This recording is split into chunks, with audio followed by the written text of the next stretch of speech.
In life, the most important relationship is not with anyone else, but with ourselves. All other relationships may come and go.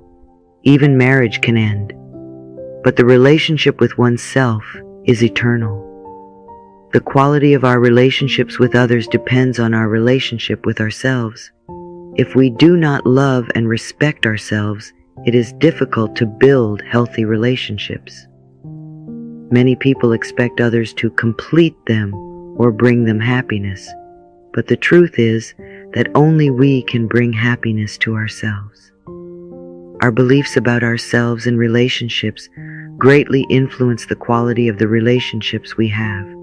To have good relationships, we need to start by loving and respecting ourselves. When we change from within, our external relationships will also change. When a relationship ends, letting go and accepting it with love is an opportunity to start a new phase in life.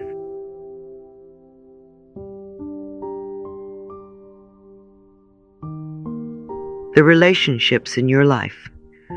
The most important relationship of all, the most lasting relationship I will ever have, is the relationship I have with myself. All other relationships come and go. Even marriages that last until death do us part end eventually. The one person I am with forever is me. My relationship with me is eternal. So what is this relationship like? Do I wake up in the morning glad to find myself here? Am I a person I like to be with? Do I enjoy my own thoughts? Do I laugh with myself? Do I love my body? Am I content being with me? If I don't have a good relationship with myself, how can I have a good one with someone else? If I don't love myself, I will always be looking for someone to complete me, to make me happy, to fulfill my dreams. Attracting healthy relationships. Being needy is the best way to attract an unsuccessful relationship. As author Wayne Dyer says, in any relationship in which two people become one, the end result is two half people. You see, if you expect the other person to fix your life or to be your better half, you are setting yourself up for failure. You want to really be happy with who you are before you enter a relationship. You want to be happy enough so that you don't even need a relationship to be happy. Also, if you have a relationship with someone who does not love himself or herself, then it is impossible to really please that person. You will never be good enough for someone who is insecure, frustrated, jealous, self-loathing, or resentful. Too often we knock ourselves out trying to be good enough for partners who don't have any idea how to accept our love because they don't love who they are.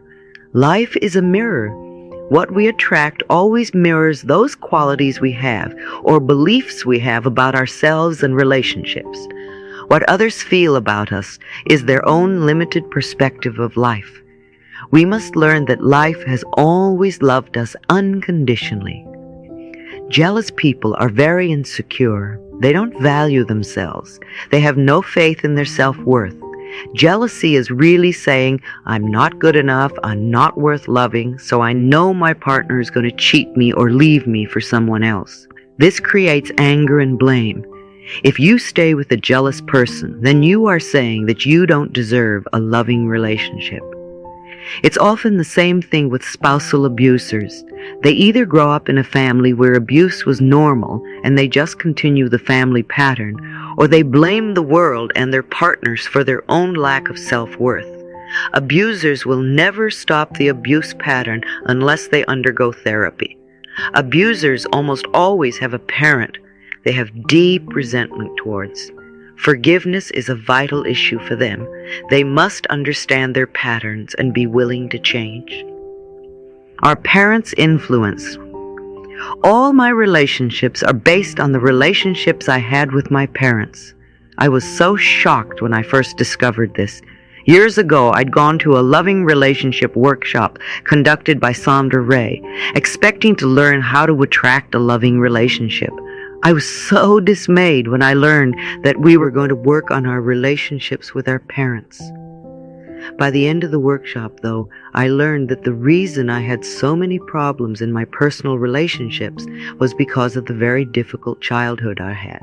The abuses my mother and I had endured, the abandonment and lovelessness of my childhood, it had all transferred itself into my current relationships. No wonder I attracted abusive men. No wonder they always abandoned me. No wonder I always felt unloved and unwanted. No wonder I always seemed to have bosses that frightened me. I was just living out what I had learned as a child. That was a very important workshop for me. I released a great deal of resentment and learned to work on forgiveness. The relationship with myself improved enormously, and never again did I attract an abusive man. So rather than wasting our time saying men are no good or women are no good, let's look into the relationships we had with our parents, or that our parents had between each other.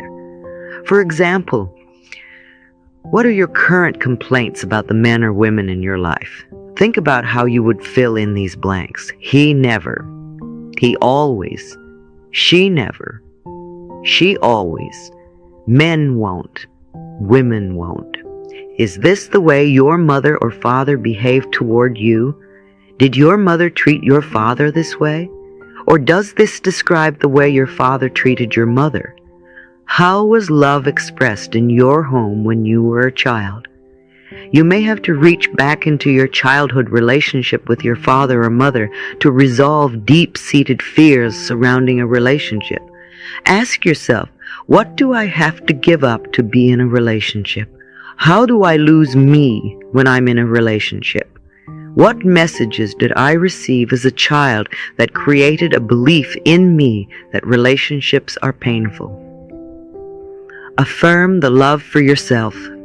Perhaps you have a very difficult time setting limits, and people tend to take advantage of you.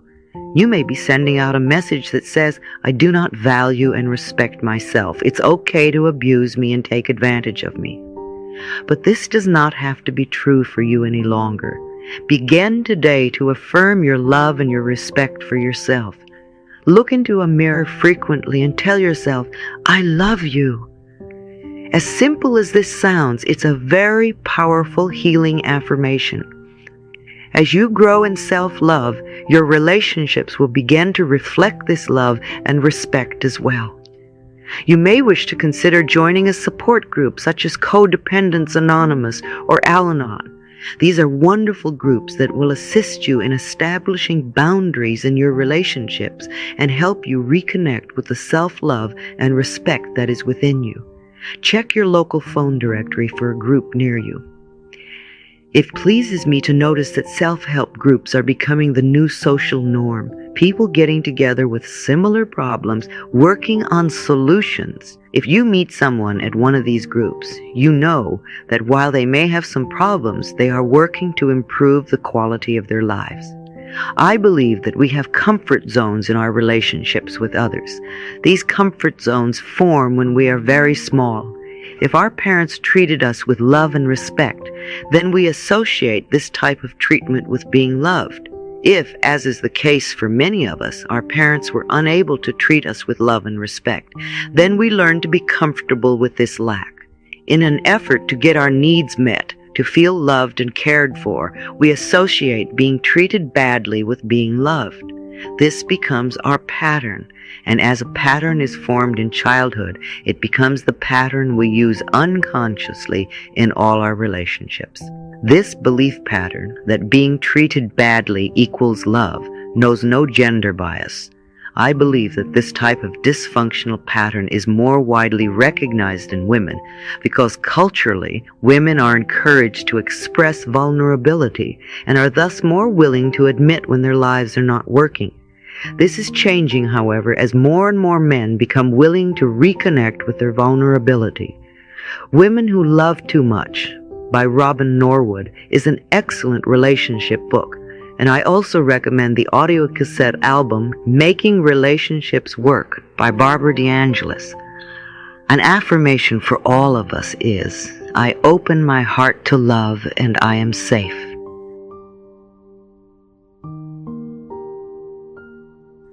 All of the important work we do is on ourselves. Wanting your mate to change is a subtle form of manipulation, a desire to have power over him or her. It may even be self-righteousness because it is saying that you are better than he or she is.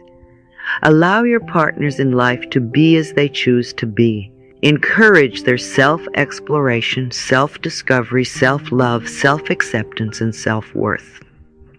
Finding love. If you are looking for a mate, I suggest that you make a list of all the qualities you would like this person to have, and do go beyond tall, dark, and handsome, or cute, blonde, and pretty. List all the qualities you want. Then review this list and see how many of these qualities you possess. Are you willing to develop the ones you don't have? Then also ask yourself what it is within you that could be denying or delaying the attraction of this person to you. Are you willing to change those beliefs? Is there still a part of you that believes you are unlovable or unworthy of love?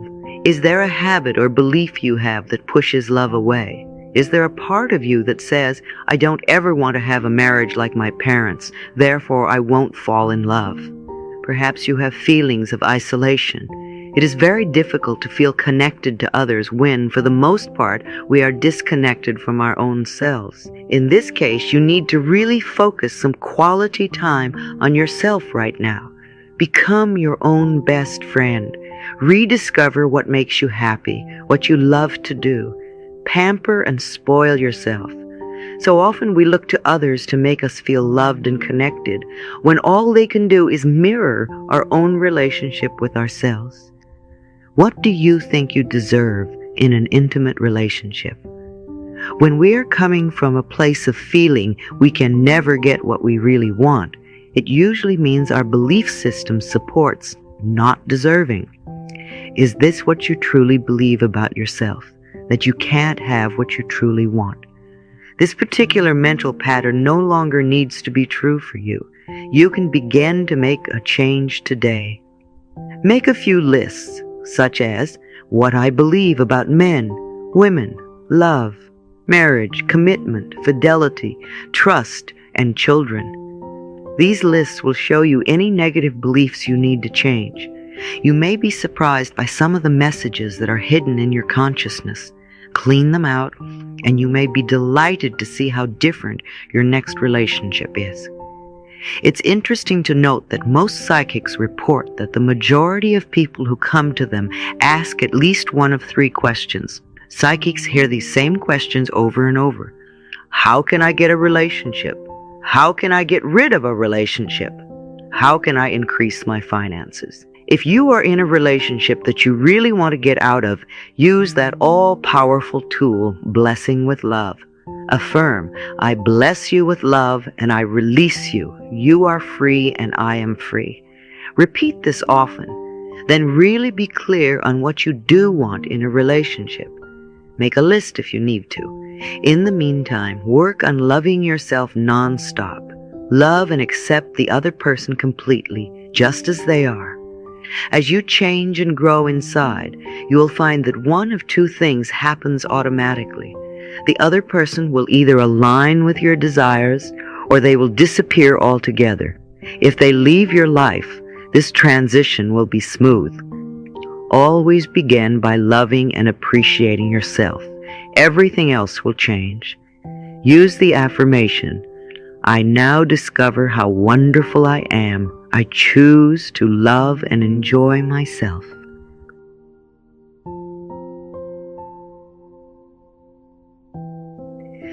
It is very important to clean up and resolve old relationships in order to commit to a new one.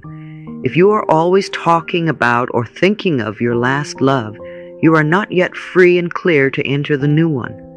Sometimes we deify our previous love in order to protect ourselves from being vulnerable in the present moment.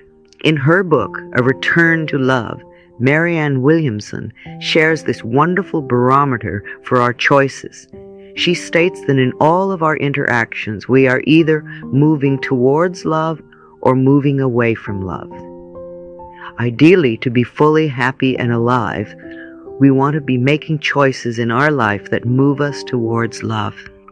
As you work on resolving the blocks that stand between you and your relationship, practice being your own lover. Treat yourself to romance and love. Demonstrate to yourself how special you are. Pamper yourself. Treat yourself to small acts of kindness and appreciation. Buy yourself flowers. Surround yourself with colors, textures, and scents that please you. Life always mirrors back to us the feeling we have inside. As your inner sense of love and romance grows, the right person to share in your increasing sense of intimacy will be attracted to you like a magnet. Most importantly, you will not have to give up any part of your own self-intimacy to be with that person. The end of a relationship. The end of an affair is often a very painful time. We go into the "I'm not good enough" routine and punish ourselves. We think that because the other person no longer wants to be with us, there must be something wrong with us, and we often fall into deep despair. It is not true that there is something wrong with us, though. All relationships are learning experiences. We come together for a period of time. We share energy and experiences for as long as we can. We learn what we can together. Then there comes the time to part. This is normal and natural. Don't cling to an outworn romantic relationship just to avoid the pain of parting.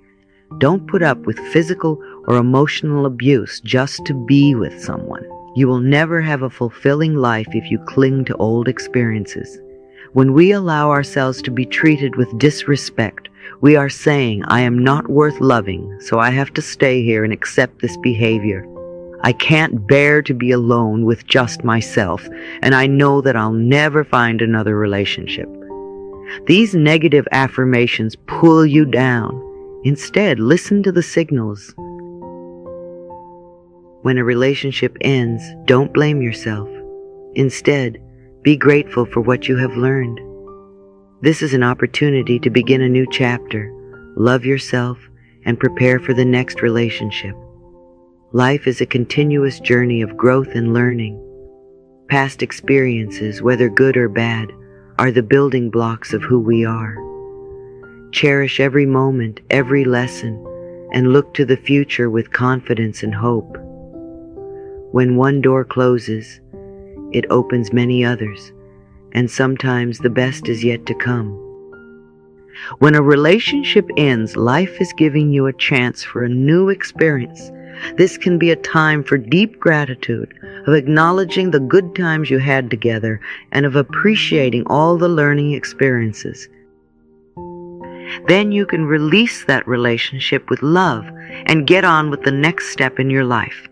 This is a time for loving yourself with tenderness and understanding. This is not the end of your world. It's the beginning of a new phase. With love for yourself, this new time of your life can be far more wonderful than what you are just ending. Affirmations for the relationships in your life. I have come here to learn that there is only love. I am discovering how wonderful I am. I choose to love and enjoy myself. As a magnificent creation of a loving God, I am infinitely loved, and I accept this love now. I am open and receptive to a wonderful, loving relationship. By thinking loving, supportive thoughts, I create a loving, supportive relationship. I open my heart to love. It is safe for me to express love. I get along with everyone. Wherever I am, there is joy and laughter. I relate from my heart. People love me and I love people. I am in harmony with life. I always have the perfect partner in my life. I am safe and secure in my love for myself. I am in a harmonious relationship with life. Life loves me and I am safe. I envelop everyone in my life in a circle of love, no matter if they are male or female. I include my friends, my loved ones, my co-workers, and everyone from my past. I affirm that I have wonderful, harmonious relationships with everyone, where there is mutual respect and caring on both sides. I live with dignity and peace and joy. I expand my circle of love to envelop the entire planet, and this love comes back to me multiplied. Within me there is unconditional love, and I express it to everyone. My unconditional love includes me, for I know I am worth loving.